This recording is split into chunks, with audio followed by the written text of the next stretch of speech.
உலகெங்கும் இருக்கும் devotee nation Tamil நேயர்கள் அனைவருக்கும் ஆஸ்ட்ரோ பூர்ணாவின் அன்பார்ந்த வணக்கங்கள். இன்னைக்கு நாம பார்க்கக்கூடிய சிறப்பு பதிவு தமிழ் புத்தாண்டு பலன்கள். மிதுன ராசி என்பர்கள் காலபுருஷனுக்கு உபஜய ஸ்தானத்துல இருக்கக்கூடிய ராசி என்பர்கள் இந்த மிதுன ராசி என்பர்கள். இப்போ இந்த பராபவ வருடத்துல இவர்களினுடைய கடன் பிரச்சனைகள் முழுமையாக தீரக்கூடிய ஒரு நேரம். ஏன்னா குரு பகவான் உங்களுடைய ராசியிலிருந்து ஜென்ம குருவாக இருந்த அந்த குரு பகவான் இப்போ 2ஆம் இடமான அந்த தனஸ்தானத்துல உச்சம் பெற போறாரு. இந்த தனஸ்தானம் அப்படின்றது பாத்தீங்கன்னா வாழ்க்கையில எல்லாருக்குமே கிடைக்க வேண்டிய ஒரு முக்கியமான ஒரு ஸ்தானம். அந்த முக்கியமான ஸ்தானத்துல அந்த குரு பகவான் இருக்கிறாரு அப்படின்னா எல்லாம் வல்ல அந்த தெய்வத்தினுடைய ஆசிர்வாதமும், அடுத்து பாத்தீங்கன்னா அந்த முன்னோர்களினுடைய ஆசிர்வாதமும், முக்கியமாக உங்களுடைய பெற்றோர்களின் ஆசிர்வாதமும் முழுமையாக கிடைக்கக்கூடிய ஒரு தருணம்.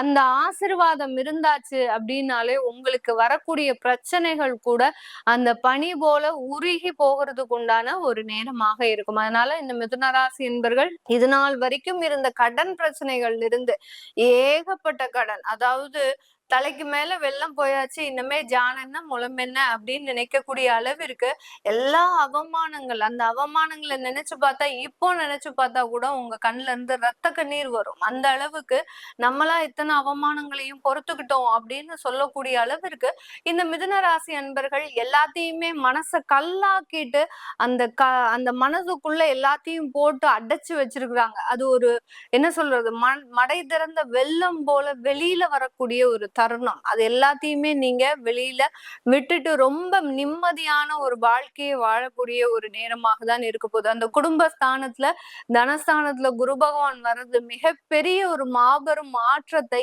இந்த பராபவ வருடம் இந்த மிதுனராசி என்பவர்களுக்கு கொடுக்கக்கூடிய ஒரு நேரமாக இருக்கும். அடுத்து உங்களுடைய 10ஆம் இடத்துல சனி பகவான் மிக அருமையாக இந்த இடம் உங்களுக்கு வேலை செய்ய போகுது. கர்மஸ்தானத்துல கர்மாதிபதியே உங்களுக்கு இருக்கிறார். அதுவும் பாத்தீங்கன்னா தர்ம கர்மாதிபதி யோகம் அப்படின்னு சொல்லக்கூடிய பாக்யாதிபதி உங்களுடைய 10ஆம் இடத்துல இருக்கும்போது இந்த மிதுன ராசி என்பர்களுக்கு தன்னுடைய தகப்பனார் சம்பந்தப்பட்ட சில நல்ல விஷயங்கள் உங்களுக்கு கிடைக்கக்கூடிய ஒரு தருணம். நிறைய பேர் பாத்தீங்கன்னா தகப்பனாருடைய, அதாவது அப்பாவினுடைய தொழிலையும் ஏற்று நடத்தக்கூடிய ஒரு தருணமாக இருக்கும். கொஞ்சம் டஃப்பான சிச்சுவேஷன் முதல்ல ஆரம்பிக்கும் போது, இந்த பராபவம் ஆரம்பிக்கும் போது ஒரு 2-3 மாதங்களுக்கு ரொம்ப டஃப்பா இருக்கும். அதுக்கப்புறம் பாத்தீங்கன்னா உங்களை மாதிரி இந்த தொழிலை செய்யறதுக்கு ஆளே கிடையாது அப்படின்ற மாதிரியான நிறைய வளர்ச்சிகள் இருக்கக்கூடிய ஒரு நேரமாக இருக்க போகுது. இந்த காலகட்டம் திருமணம் சம்பந்தப்பட்ட விஷயங்கள்ல உங்களுக்கு திருமணங்கள் அடுத்து குடும்ப உறவுகளாக மாறுவதற்குண்டான ஒரு நேரம். நல்ல கலத்தரம், அதாவது இது நாள் வரைக்கும் உங்களுடைய கலத்திராதிபதி உங்களுடைய ராசியின் மீதே இருந்தார். இப்போ 2ஆம் இடத்திற்கு உச்சம் பெறதுனால கண்டிப்பாக இந்த திருமணங்கள் உங்களுக்கு வாழ்க்கையில மிகப்பெரிய ஒரு மாற்றத்தை கொடுக்க போகுது. அதே மாதிரி குழந்தை பாக்கியமும் பாத்தீங்கன்னா அந்த குழந்தை பிறந்த நேரம் இந்த மிதுனராசி என்பவர்களுக்கு இந்த பராபவ வருடத்துல ஆண் குழந்தை பிறப்பதற்கு உண்டான முழு வாய்ப்புகளும் இருக்கு.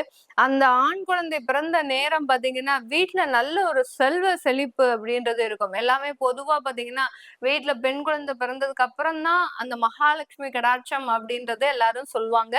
ஆனால் இந்த மிதுனராசி என்பவர்களுக்கு இந்த வருடம் பிறக்கக்கூடிய அந்த ஆண் குழந்தைகளினுடைய அமைப்பானது மிகப்பெரிய அளவுக்கு வளர்ச்சிகளை கொடுக்கக்கூடிய ஒரு தருணமாக இருக்கும்.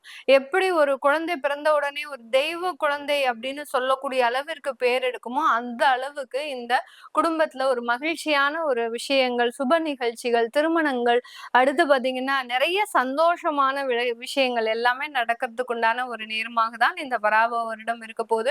உங்களுடைய சொந்த தொழில், வேலை, அலுவலகம், திருமணம் சம்பந்தப்பட்ட ஏதாவது ஒரு பிரச்சனைகள் இந்த மிதுனராசி என்பர்களுக்கு இருக்கு அப்படின்னா நீங்க கீழே இருக்கிற நம்பருக்கு வாட்ஸ்அப்ல மெசேஜ் அனுப்பி அதற்குண்டான விவரங்களை நீங்க அனுப்பிச்சுட்டு உங்களுக்கு உண்டான அப்பாயின்மெண்ட்டை நீங்க வாட்ஸ்அப்ல புக் பண்ணிக்கலாம். உங்களுடைய குழந்தைகளுக்கு ஜாதகம் எழுதணும், நியூமராலஜி படி பெயர் வைக்கணும்னு நினைக்கிறவங்களும் கீழே இருக்கிற நம்பருக்கு வாட்ஸ்அப்ல மெசேஜ் அனுப்புங்க. அதற்குண்டான விவரங்கள் தெரிய வரும். உங்களிடமிருந்து விடைபெறுவது உங்கள் ஆஸ்ட்ரோ பூர்ணா. நன்றி, வணக்கம்.